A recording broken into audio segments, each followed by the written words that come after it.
Hey everybody, it's Jocelyn here, and I'm back with Reinventing My World.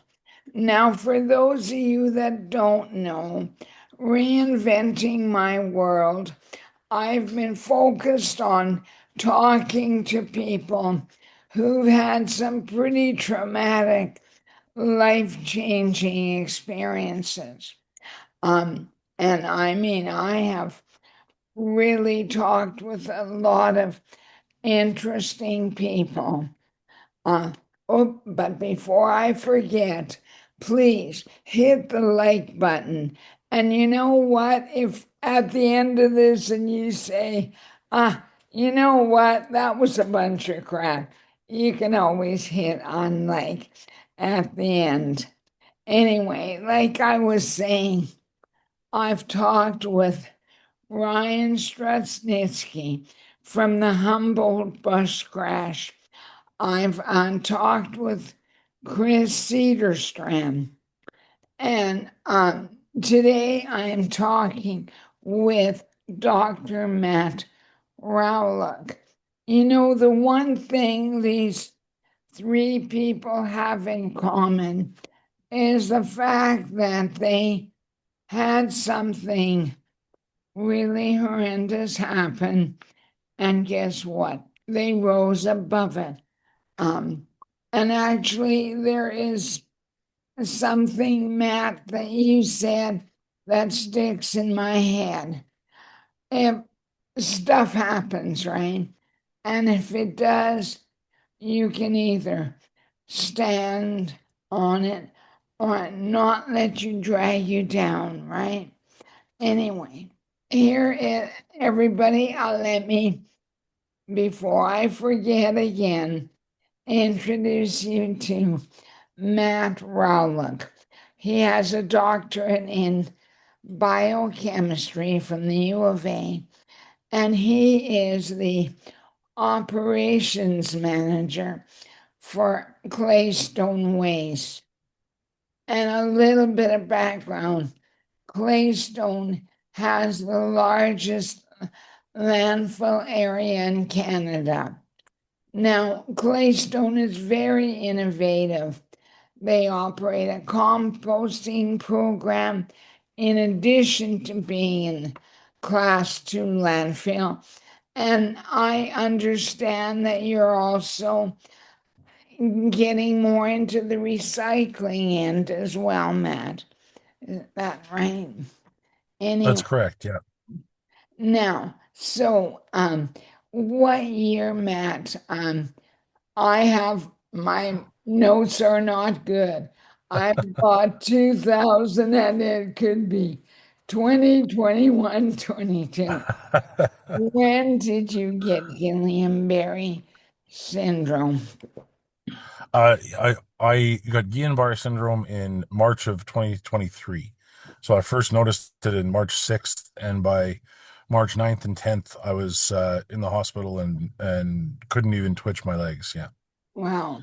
Now, Yeah. I remember you saying when we were conversing back and forth that there's a 1 in 100,000 chance of a person contracting this. And then, of course, it goes up when after 80, like 8 in 100,000. Mm, mm. Definitely not your common flu. Anyway, so Very true. Yeah. you know what? You're probably the best person. You've been through it. What is Guillain-Barré syndrome?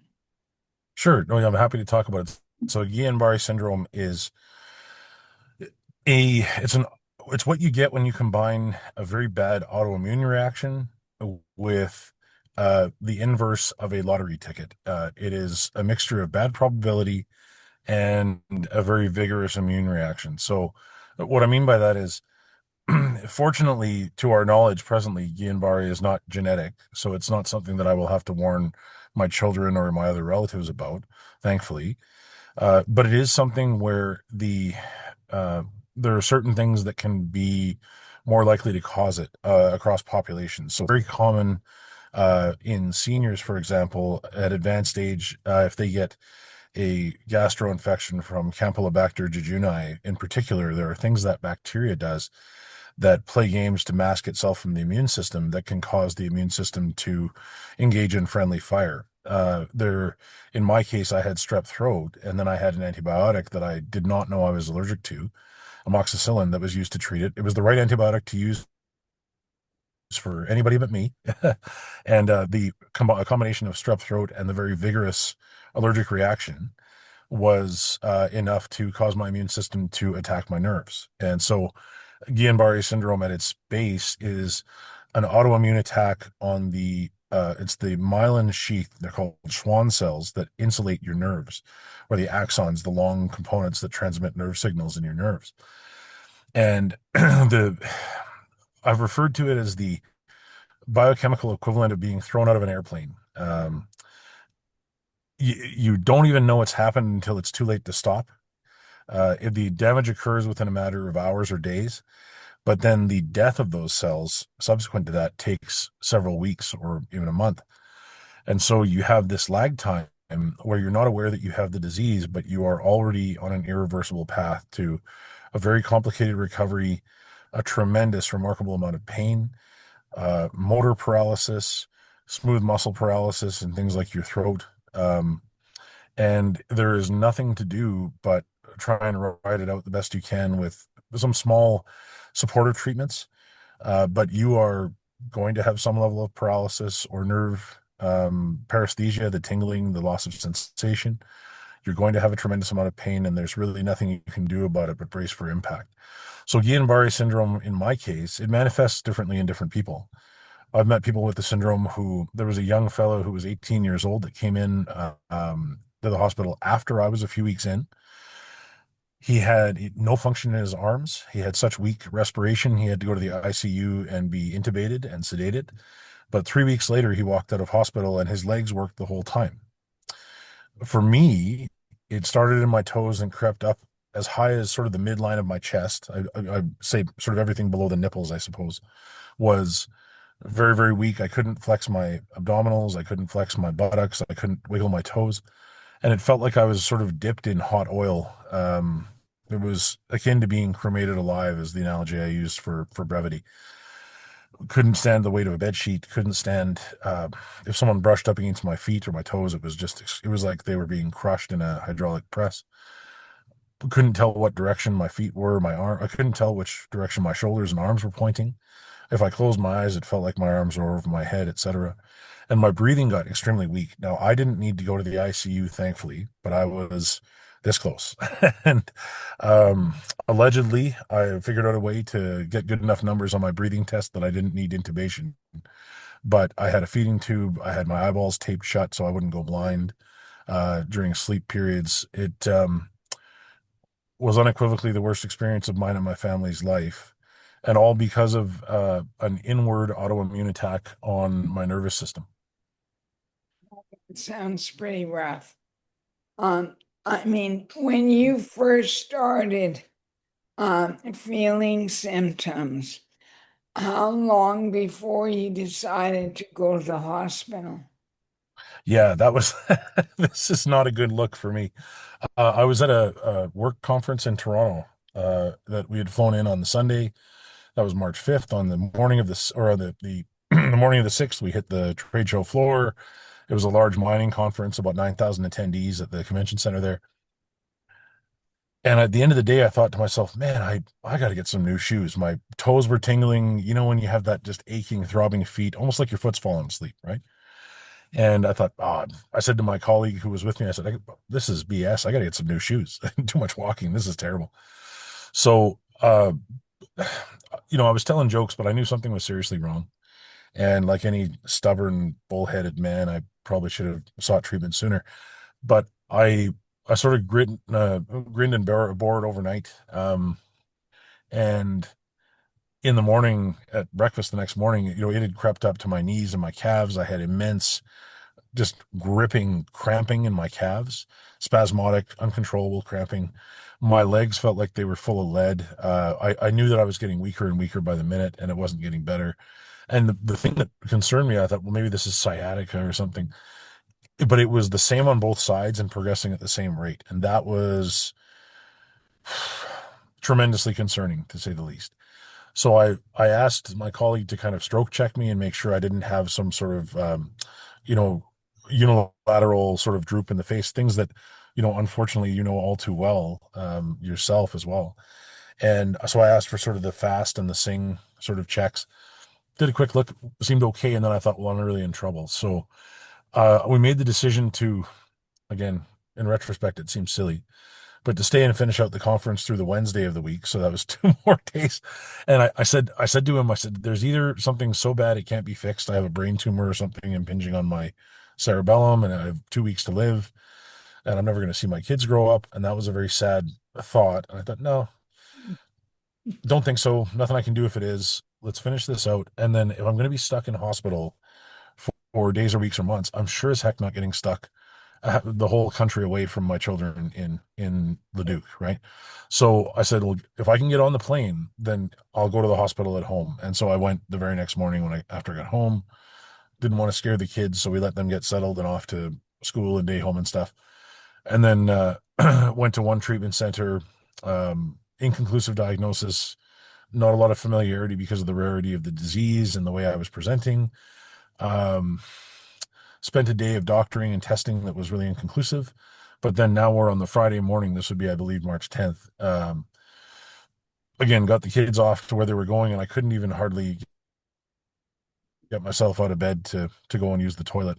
And I said, we got to call an ambulance. And so they drugged me out, and 82 days later, I came home. But those 82 days were very, very interesting, very difficult time for myself and for my family, for my wife, for our 3 young children. And they bore as much of that as I did. And I guess the one thing you mentioned, some other individuals you've spoken with that have been through some very serious life-changing events. I count myself as very fortunate, and I met a lot of people when I was in care that it really helped reframe my perspective. And there are, like it or not, there are levels to this. And what I have gone through was inconvenient, but ultimately I don't regard myself as in the same sort of category of trauma as, for example, those Humboldt survivors, or for others that have undergone serious spontaneous events that have led to paralysis that is lasting, or amputations, or so on. I met people that, as a result of a car crash or an infection or something that was no fault of their own, will never use their legs again, never hold their children again, never feed themselves again. And I knew that whether it was 1 year or 5 years or 10 years, my condition was transient, and it would get better. It was just a matter of pushing through. And so I regard myself as extremely fortunate to um, have had a taste of it, but know that I would not be eating that forever. Where I'm mindful of others who are going through far worse trauma than I could ever imagine, and I want to be respectful of their space and their background as well. Well, Matt, thanks. But I think a lot of that is your attitude. I mean, having that attitude will facilitate your recovery much quicker, right? And I'm glad you mentioned that other people have this, and it's all different. An example, my brother had it. He was fine in the morning, and that night, when he crawled out of the equipment, basically he crawled to the house because he could not walk. So, I mean, it was a much quicker progression. On the other hand, compared to you, he had it easy. It was a piece of cake. He was in the U of A hospital. I don't remember, for 1 or 2 weeks, but now he's home. He's walking around. Uh, it's this disease is real, or not sure if you call it a disease or a Well, condition. syndrome or disease, yeah, Yeah, yeah, yeah. yeah. So Well, anyway. well, it is, just to speak to that, Jocelyn. That's a very good point. There are, I sort of touched on it earlier. There's different ways it manifests. So what it is. yes, it's an autoimmune attack on the nerves, but it is the immune system equivalent of a blindfolded person throwing darts. And there are, well, how many darts? And how accurate were they to begin with? And are they even facing the dartboard? Are they throwing darts at balloons, or are they throwing darts at pin the tail on the donkey picture? There are different targets and endpoints for various subsets of the disease. So it is not just one unique pathology. And so there are as many different endpoints. And then among that, the reason why very commonly the legs and feet are affected is because that's a longer nerve path from here to the tips of your toes. That's why for me, I still feel like my feet are on fire and there's a truck parked on them and someone's pouring hot sauce on, blistered flesh. I mean, gruesome analogies, I apologize, but there's an intense level of pain, but you just have to realize, but it's not hurting me in terms of doing ongoing damage. It's not like walking on a broken leg. It's painful, yes, but if you can compartmentalize and realize what you're dealing with, then hopefully you can just set it aside and push through and realize it's okay. It's a bad electrical signal from my wiring, and then just try and push through as best you can.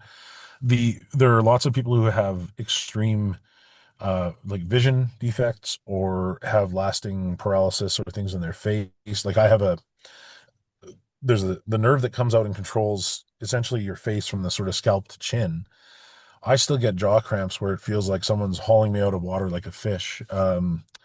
My tongue will cramp up. I have a dead spot in my cheek that probably it seems is permanent or at least quite long lasting.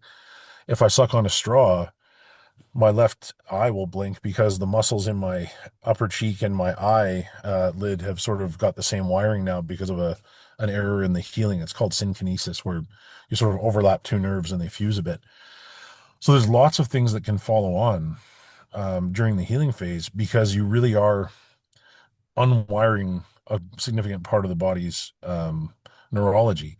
So it does affect people differently, and it does impact people's recovery differently. So there are a lot of people who wouldn't have walked for 6+ months. Well, I'm again very lucky where I was able to walk within about 50-ish days and then home in another month. Um, it has that aspect of it has a lot more to do with luck than effort level, but I think how people go through it mentally and how they frame their expectations or what they define as progress, that is something they can control. And I really try to advocate for people that are, if you couldn't wiggle it yesterday and you can barely wiggle it today, that's progress. Be proud of yourself. You did that, right? Don't define progress on someone else's external expectations. Look at where you're at and don't try and eat the elephant in one bite. You'll choke on it. Anybody would mentally, but take little nibbles at it and recognize your progress and give yourself some grace. That's the key, I think. Yeah. Now, we said you're off for 80 some days. So, Mm. was that in the hospital or hospital and rehab? So I was in acute care. I was at the Greynuns Hospital in Edmonton for 49 and a half days. And then for the balance of it, I was at the Glenrose Rehabilitation Hospital again in Edmonton downtown. And I can't say enough good things about the staff in both locations. Of course, the acute care and the rehabilitation have very different focus and different skill sets and mindsets. Mhm. But I was so fortunate to have the care teams that I did on both ends. And I can't say enough good things about them both. The acute care was obviously the most sort of traumatic and the most uncertain phase of the where you're deepening and worsening and you're not sure where the bottom is. But they also were a great source of hope and inspiration where they were when I had those sort of poor me moments, as we all do, and we need to forgive ourselves for this. They were the ones who would sort of hold my hand when it was late at night and I'd wake up, kind of have a you're having a nice dream about walking down the beach with your wife, and then you wake up and you're in a hospital bed and everything hurts and you can't move your legs. So you have a poor me moment, and maybe somebody comes in and makes sure you're okay in the middle of the night. And that's a nice gesture, right?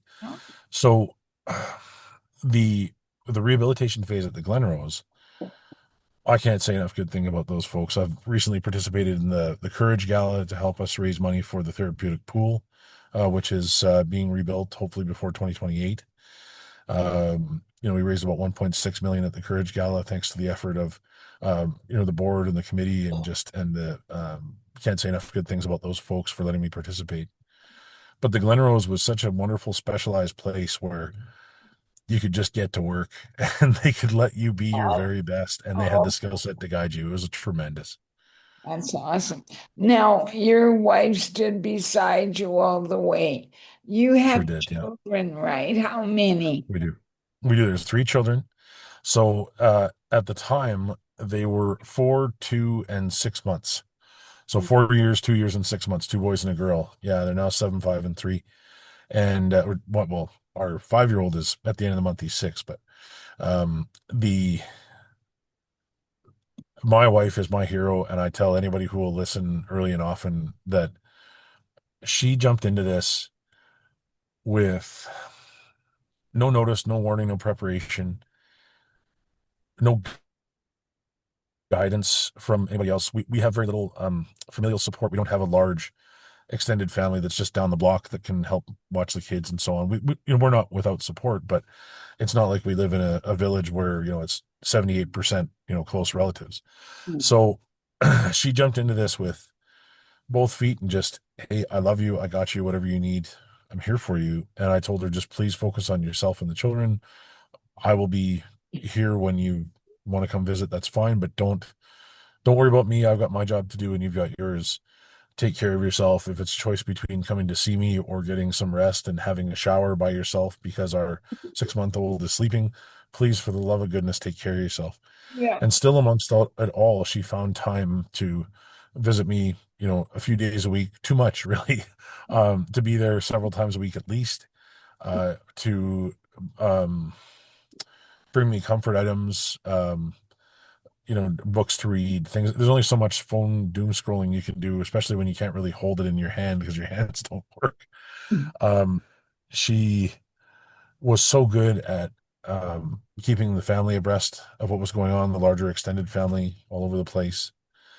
And she held that household together, reassured the children when they were worried about dad, dealt with the behavioral outbursts that all little children have, when she's 3-on-1 with these kids and she's tired and hasn't had a good rest and no personal time because young child and um the whole thing without a single complaint. And I can't say enough good things about her. Her name is Kyla and she's the best. That's important, having someone like that. Now, Yeah. we're just about out of time, but I hear that you will be speaking at our brain conference in October. Yes. That'll be in Halkirk, right? Hmm. So, I am looking forward to meeting you there, Matt, and Yeah. talking more.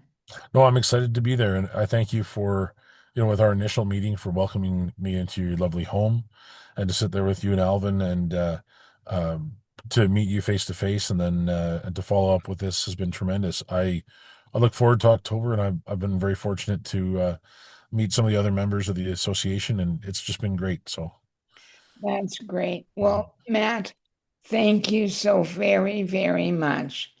All right, everybody, we'll see you again if you can make it to the conference. And by the way, if anyone wants to leave a comment, please do so. Matt, you mentioned you raise funds for the Glenrose. Sure Put do. Yeah. a link in the comment section. I mean, we're out to help anybody that we Yeah. can. All right. Hey, everybody. Thanks and see you again. Bye bye.